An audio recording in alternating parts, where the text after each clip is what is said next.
নিলয় সাহেব বসেছিলেন তার স্টাডি রুমে, কিছু কেসের ফাইল পর্যবেক্ষণ করছিল।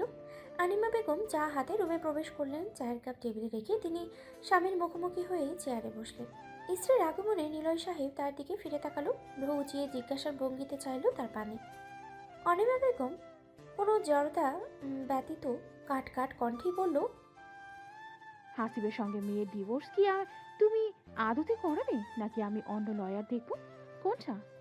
আর একটা দিনও আমার ইচ্ছে হচ্ছে না ওই রাস্কেলটার সঙ্গে আমার মেয়ের নাম জড়িত থাকুক।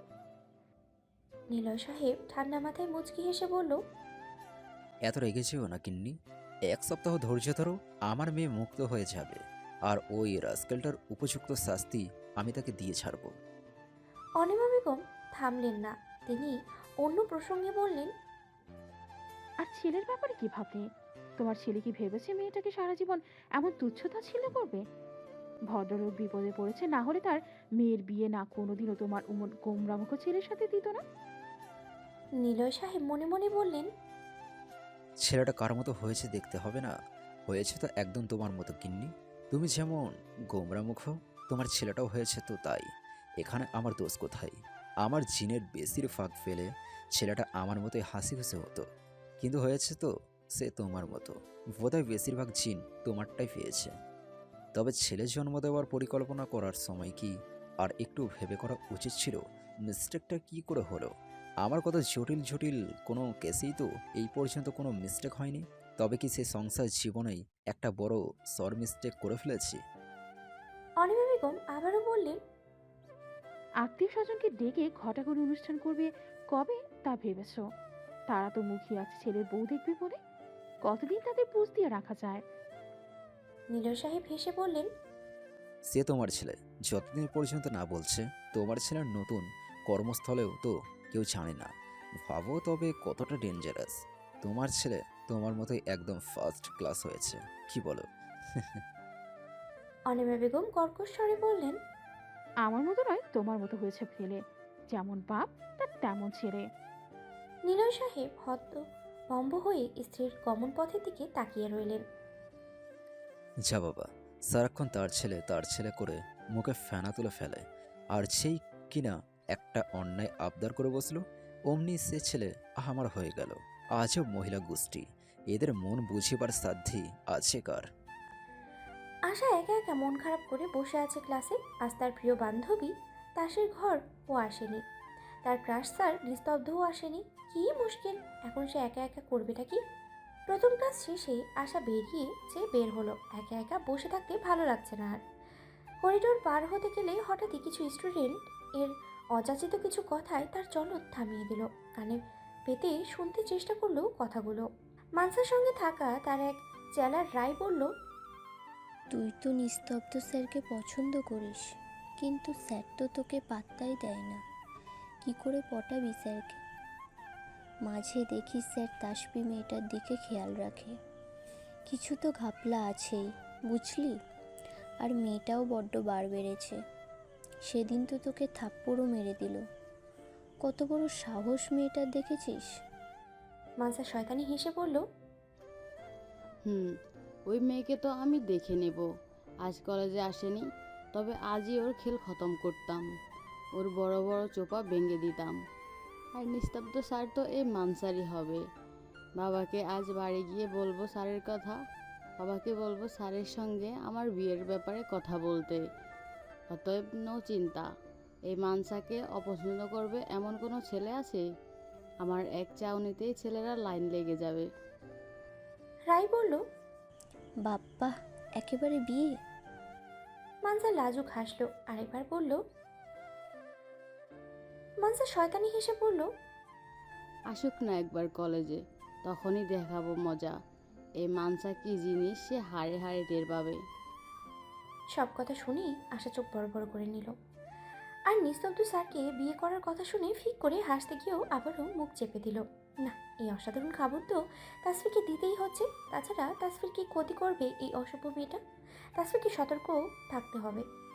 আজই বাড়ি গিয়ে ফোন দিতে হবে। মেয়েটা গিয়ে উধাও হলো কই? মানসার কথা শোনা শেষে দ্রুত করিডোর পার হতে গেলে মুহূর্তেই শক্তপোক্ত পুরুষালী অবয়বের সাথে ধাক্কা খেয়ে ছিটকে পড়ল সে। পুরুষটি মুহূর্তেই চোখ মুখ কুচকে গালি ছুটতে নিয়েও থেমে গেল। এটা তার প্রফেসর ক্ষেত্র, এটা ভুললে তার চলবে না। পুরুষটি নিজেকে সামনে নিয়ে আসার উদ্দেশ্যে কঠোর স্বরে বলল, চোখ কোথায় রেখে চলাফেরা করো মেয়ে, যে দূরছে ধাক্কা মেরেছ? তোমার ধাক্কায় আমার 32টা দাঁত ভাঙতে ভাঙতে বেঁচে গেছে। এই শুক্রিয়া। খবরদার এরপর যদি এরকম চলাফেরা করতে দেখি অভদ্র মেয়ে। বলেই সুদর্শন পুরুষটি হনহন করে হেঁটে চলে গেল নিজ কাজে। আশা তাজ্জব বনে তাকিয়ে রইল পুরুষটির যাওয়ার পানে। ছি, কত বড় অকৃতজ্ঞ লোক! সুজন স্যার যে এমন মানসিকতার মানুষ সে ভাবতেই পারল না। লোকটা ক্লাসে কি হাসি খুশি ভাবে সবার সাথে কথা বলে, হাসি ঠাট্টা করে, আর তার সাথে কি না এমন দুর্ব্যবহার করলো। সে যে পড়ে গেল ধরে পর্যন্ত উঠালো না। আশ্চর্য! হঠাৎ আকাশটা কালো মেঘে ছেয়ে গেল। কেমন যেন ঝড় হওয়া বইতে চলেছে চারিপাশে। আশা উঠতে গিয়ে সামনে তাকিয়ে দেখল সুদর্শন পুরুষটি পুনরায় তার দিকে এগিয়ে আসছে। দক্ষিণা বাতাসে তার সিল্কি চুলগুলো এলোমেলো উড়ছে, তার ঠোঁটের কোণে বাঁকা হাসি। ইস, ডাক্তার সুজন বুঝি এতটা সুন্দর দেখতে?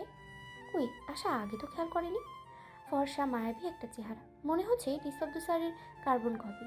কই, আশা আগে তো এত কিছু ভাবেনি। তবে এখন কেন ভাবছে? কোথাও স্বপ্ন দেখছে না তো সে? সুজন এগিয়ে এসে তার হাত বাড়িয়ে দিল আশার দিকে, ঝাড়ি দিয়ে বলল, এ মেয়ে, উঠে এসো। এখনো এভাবে বেকুবের মতো বসে আছো কেন? এ মেয়ে, আশ্চর্য।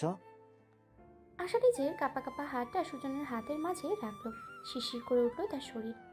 একবার বাইকটা পরক করলো, মনে হচ্ছে প্রবল ঝড় হাওয়া বার্তা বইছে। ঠিক কি তার মনের মাঝে যে ঝড় বইছে তার মতোই নাকি? তার চেয়েও বেশি আতঙ্কিত হবে এই ঝড়। কেন এই ঝড় তার মনে হঠাৎ হানা দিল? এমনটা তো সে চায়নি। এই পুরুষ যে তার কোনোদিন হবে না, সম্ভব না তো। তার মতো বামনের কি আর চাঁদের দিকে হাত বাড়ানোর অধিকার আছে? কখনোই না। বাবা মা ছাড়া চাল চুলোহীন মেয়ে সে। ভাগ্যিস কাকাটা ছিল, তাই তো আজ এই মেডিকেল কলেজে পড়তে পারছে। তবুও এতে চাচির কম কথা শুনতে হয় না তাকে। সারাক্ষণ টাকার কথা তো শুনতেই হয়। ক্লাসে বসে আসার মনটা বিষণ্ণতায় ছেয়ে গেল। কেন হঠাৎ করে হৃদগহীনে এই বসন্তের আগমনী বার্তা উদয় হলো? সে তো এমনটা চায়নি। মন ভাঙার করুণ ব্যথা নিয়েই কি তার পড়ে থাকতে হবে সারাটা জীবনভর? আজ রাস্তার জ্যামটা মনে হয় একটু বেশি ছিল, তাই তো আধ ঘন্টার পর তা 1 ঘন্টা পাড়ি দিতে হলো। অতপর নিস্তব্ধর গাড়িটা তাসফিদের একতলা বিশিষ্ট ছোট্ট বিল্ডিংয়ের সামনে এসে থামল। পান্না প্রায় ঘুমিয়েই পড়েছিল। তাসফি পান্নার পেটে কাতুকুতু দিতে দিতে উৎফুল্ল চিত্তে বলল, পান্না শোনা, ওঠো ওঠো, নানা বাড়ি এসে গেছি তো আমরা। কাতুকুতুতে পান্না খিলখিল করে হাসতে লাগলো। পর মুহূর্তেই হাততালি দিয়ে বলল, ইয়ে, নানা বাড়ি এসে গেছি। সবাই গাড়ি থেকে নেমে দাঁড়ালো। মুস্তফা সাহেবকে দেখা গেল গেটের বাইরে। ভদ্রলোক আজ মেয়ে আসার আনন্দে কোনো কাজেই হাত লাগাননি। কতদিন পর মেয়েটা আজ তার বাপের ভিটাতে আসলো।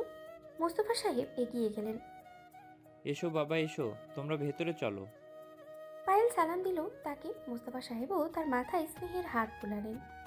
তাসফি পান্নার কানে ফিসফিস করে বলল, সোনা, ওই যে তোমার নানা ভাই। পান্না 2 হাত বাড়িয়ে চেঁচিয়ে উঠল, নানু ভাই, কেমন আছো? আমি তোমায় অনেক অনেক মিস করেছি এতদিন। তুমি কেন আসোনি? মুস্তফা সাহেব মুচকি এসে তাকে কোলে নিল, বলল, এই তো চলে এসেছি দিদি ভাই। অতঃপর কুশল বিনিময় শেষে তারা ভেতরে ঢুকল।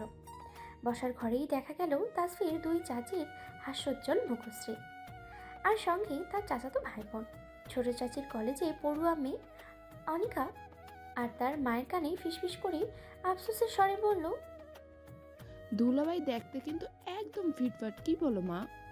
বিয়ের দিন তো দেখতেই পারলাম না, পেটা হুট করে গায়েব হয়ে গেল। ইস, এমন একটা বর যদি আমার হতো। চাচিও মেয়ের মতো ফিসফিস করে বলল, ভাইজান বড়লোকের বেটা দেখে মেয়েকে ওই সুন্দর ছেলেটার কাঁধে ঝুলিয়ে দিয়েছে, বুঝলি? এখন যদি তোর জন্য একটা ভালো সম্বন্ধ আনতে বলি, তাহলে দেখিস ঠিক কই থেকে টাকলা একটাকে ধরে নিয়ে আসবে। ছোট চাচিও মেয়ের ফিসফিসানোর মাঝেই মেজো চাচি নিস্তব্ধ ও পায়েলের সঙ্গে কৌশল বিনিময় করে নিল। ছোট চাচি মুখ বাঁকালো তা দেখে। ইস, সব আদিক্ষেতা, জানি তো সব টাকা পয়সার লোভ। পর মুহূর্তেই সেও নিজের রং পাল্টে ফেললেন। মিকি হেসে নিস্তব্ধ দিকে এগিয়ে যায়। তা ভালো আছো জামাই বাবা? পায়েলের দিকে তাকিয়ে বলে, জি আন্টি, আলহামদুলিল্লাহ। মুস্তফা সাহেব গেলেন একটু বাইরে। কথার আভাস পেয়ে তাসফির দাদি কমলা বেগম হাঁক ডাক ছাড়তে ছাড়তে বাইরে বেরিয়ে আসে। কেডা কেডা আইলো? আমার আনহু আইলো নাকি? কই দিহি মাইয়ার রূপ খান এইখানেই, নাচ জামাই সঙ্গে আইসা পড়ছে নাকি? তাসফির দৌড়ে গিয়ে দাদিকে জড়িয়ে ধরলো। কেমন আছো বুড়ি? বাহ, তুমি তো বেশ ফিটফাট হয়েছো আগের থেকে। কমলা বেগম তাসফির কান টেনে সরিয়ে বলল, আই মাইয়া তুই সর দেখি আগে আমার নাচ জামাইয়ের মুখখানা দেখালই। শালা এতদিন পর কেন আসলো? আমাগো বাড়ির তার বিচার কইরা লই। নিস্তব্ধে এগিয়ে এসে দাদিকে সালাম দিল। আসসালামু আলাইকুম দাদি, ভালো আছেন? কমলা বেগম তার চশমা ঠেলে নিস্তব্ধকে চোখ ছোট ছোট করে দেখে সালামের উত্তর দিয়ে বলল, তা তুমি আইলা এখন ভালো হইয়া গেলাম বউ। নিস্তব্ধ মাথা চুলকে মেকি হেসে বলল, আসলে ওই দাদি সময় পাই না তো, তাই আসলে। দাদি থামলেন না। হাজারটা প্রশ্নের বাণী নিস্তব্ধকে ঝাঁঝরা করে দিতে লাগলেন। যে নিস্তব্ধ বন্ধুদের আড্ডায় আসরে সবসময় চুপচাপ থাকে, সে এই দাদির প্রশ্নের উত্তর দিতে দিতে হাঁপিয়ে যাচ্ছে। নিস্তব্ধ মনে মনে বুড়ির গোষ্ঠী উদ্ধার করে দিচ্ছে, তাকে একটু বসতেও বলছে না কেউ। কি আশ্চর্য! আর দেখো তার অভদ্র বউ কেমন করে হেসে হেসে মজা লুটছে। তাসফির মনে মনে বলে, কাছে এসেছো বাছা ধন, এবার বোঝো ঠেলা।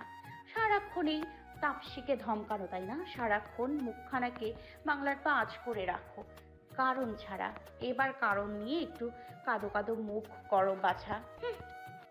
মেজো চাচি গিয়েছিলেন নাস্তা পানির ব্যবস্থা করতে। এসে এই কাণ্ড দেখে তিনি তাসফির কাছে গিয়ে কান টেনে ধরে ধমক দিলেন, এই যে কি করছো তুমি? জামাইকে এভাবে দাঁড় করিয়ে রেখেছো কেন? সি সি, ছেলেটা এতটা সময় দাঁড়িয়ে আছে। আশ্চর্য, এই মেয়ের কি কোনোদিন বোধবুদ্ধি বানাতে পারবো না আমি?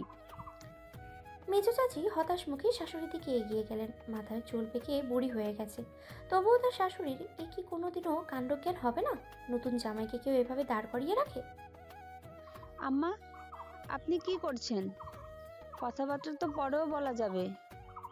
ছেলেটাকে এভাবে দাঁড় করিয়ে রেখেছেন। যাও বাবা, তুমি রুমে যাও, ফ্রেশ হয়ে নাও। এই তাসফি, জামাই বাবাকে রুম দেখিয়ে দে যা, আবার দাঁড়িয়ে থাকে। নিস্তব্ধ এতক্ষণ যেন নিজের প্রাণ হাতে পেল। এমন গ্যারাগালে তো সে কোনোদিনও পড়েনি। তার নানিও তো এত কথা বলে না। ইয়া খোদা!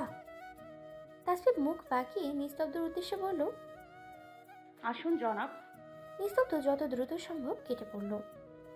ওরা যেতেই মেজো চাচি বললেন, হ্যাঁ রে ছোট, তুই জামাই বাবাকে বসতে দিবি না? এভাবে দাঁড় করিয়ে রাখবি? ছোট চাচি বলল, ও মা, এ কি তাসফির? তুইও না কি যে করিস। আয় আমার সাথে হাত লাগা, ওদের নাস্তা পানি দিতে হবে তো। মেজো চাচির মেয়ে রাহিলার দিকে তাকিয়ে বলল, এই যে তুমি দাঁড়িয়ে আছো কেন? যাও, ওদের রুম দেখিয়ে দাও। তারপর পায়েলের দিকে তাকিয়ে বলল, যাও মা, তোমরা যাও, ফ্রেশ হয়ে এসো। পায়েল মুচকি হেসে বলল, না না চাচি, সমস্যা নেই, এই তো যাচ্ছি। পায়েল পান্নার দিকে তাকিয়ে দেখলো পান্না তাসফির চাচাতো ভাই বোন দুটোর সঙ্গে খেলতে বসে গেছে। দুটোই পান্নার বয়সী। দাদি বলল, নিস্তব্ধ তাসফির রুমে ঢুকেই ঠাস করে তার বিছানায় বসে পড়ল। তার পা আর চলছে না। দাঁড়িয়ে থাকতে থাকতে তার কোমর ব্যথা হওয়ার জোগাড়। ইয়া খোদা, ছেলেদেরও যে কোমর ব্যথা হতে পারে তা সে আজ বুঝতে পারল। তাসফির চেঁচিয়ে উঠল, এ কি করছেন? কি করছেন? কি নামুন, বিছানা থেকে নামুন বলছি।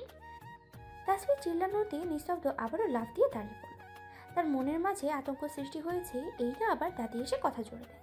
দাদির বদলে তাসফিকে দেখে বিরক্তি নিয়ে বলল, কি ব্যাপার, এভাবে চেঁচাচ্ছ কেন? বসেই তো আছি, একটু খাট তো আর ভেঙে ফেলিনি। তাসফি বলল, তো খাটে কেন বসছেন আপনি? নিস্তব্ধ অবাক হয়ে বলল। তো কোথায় বসবো? আশ্চর্য। তাসফি এগিয়ে এসে কোমরে হাত দিয়ে দাঁত কিরমির করে বলল। এই আপনার সাহস কত বড়, এত সময় জার্নি করে এসে ফ্রেশ না হয়ে বিছানায় বসে যাচ্ছেন। এই আপনি না একজন ডাক্তার, তাহলে আপনি এত অপরিষ্কার হলেন কি করে বলুন তো? আমার বিছানায় একদম ময়লা নিয়ে বসা যাবে না। নিস্তব্ধ চোখ ছোট ছোট করে বলল। তো ডাক্তার তো কি হয়েছে? তোমার দাদির কথা যে ডাক্তারই শুনতে বসবে সেই না পাগল হয়ে যাবে। এই, তোমার দাদা এত বছর যাবৎ টিকে ছিল কি করে বলো তো? তোমার দাদির এত কথা ক্যাচালেই বোধহয় বৃদ্ধ পরবারে পাড়ি জমিয়েছে। এই আপনি নামবেন? আমার দাদির কাছেই যান না, শুনে আসুন। আগে আপনি নামুন। নিস্তব্ধ শয়তানি হাসি দিয়ে পড়ল। নামতে হবে তো। এই নামলাম। বলেই নিস্তব্ধ নামার বদলে ঠাস করে বিছানায় শটান হয়ে শুয়ে পড়ল। এবার তাসফি চোখ বড় বড় করে ফেললো। কত বড় সাহস লোকের! এই লোক কিনা এখন তার সাথে ঝগড়া করার পায়তারা করছে। তাসফি এগিয়ে গিয়ে বলল। এই আপনি নামবেন না তাই তো? নিস্তব্ধ শয়তানি হেসে জবাব দিল। না, বিছানাটা আরামদায়ক মনে হচ্ছে, রাতে ঘুম ভালো হবে বুঝলে। তাসফি পাশ হতে বালিশ নিয়ে নিস্তব্ধকে মারতে শুরু করলো। এই মেয়ে, কি করছো কি? থামো। তোমার এই হাতুড়ে মারে কিন্তু আমি মোটেও ব্যথা পাচ্ছি না বুঝলে। তাসফি এবারে নিজেও বিছানায় উঠে বসলো। দু হাতে দুটো বালিশ নিয়ে মারতে শুরু করলো।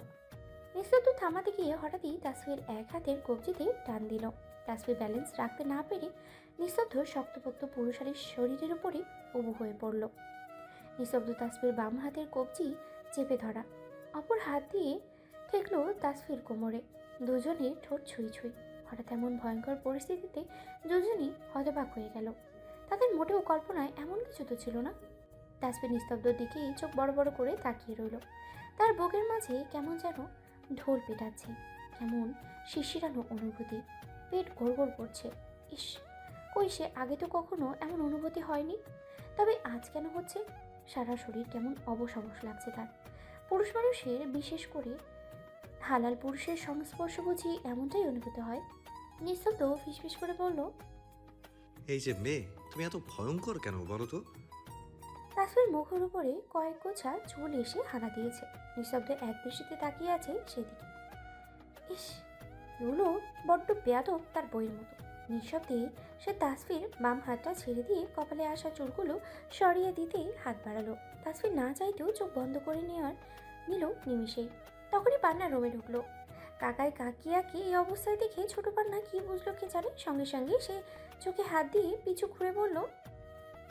দেখে ফেলেছি কাকাই কাকিয়াকে জড়িয়ে ধরেছে। ইয়ে, দেখে ফেলেছি, মাকে এক্ষুনি বলে দিচ্ছি।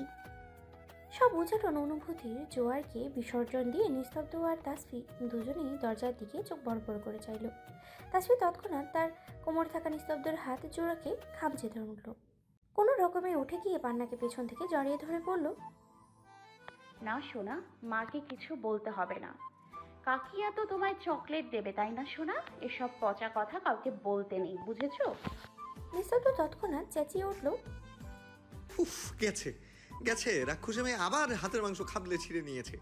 ইস, শেষ, আমার হাত শেষ, চলে যাচ্ছে। এই নে, তোমার নখ কাটো না কেন? উফ। তাসফি ভেঙচি কেটে চোখ গরম করে বলল। একদম বেশ হয়েছে। কত বড় সাহস আমার কোমরে হাত দেয়, অসভ্য পুরুষ মানুষ। একদম ফায়দা লোটার চেষ্টা করবেন না, অসভ্য ডাক্তার। পান্নাও তৎক্ষণাৎ বলে উঠল। কাকাই অসভ্য পুরুষ মানুষ। ইয়ে। নিস্তব্ধ হতভম্ব হয়ে রইল পান্নার পানে। এই মেয়ে তার সব কাজের মানুষকে হাত করে ফেলেছে কেমন করে দেখো। নিস্তব্ধ উঠে গিয়ে পান্নার হাত ধরে পড়ল। না মামুনি, তুমি না কাকাইয়ের ভালো মেয়ে, একদম এসব পচা কথা বলবে না, বুঝেছো? তোমার কাকিয়া পচা, বুঝলে? পান্না তৎক্ষণাৎ না প্রতিবাদ করে উঠল।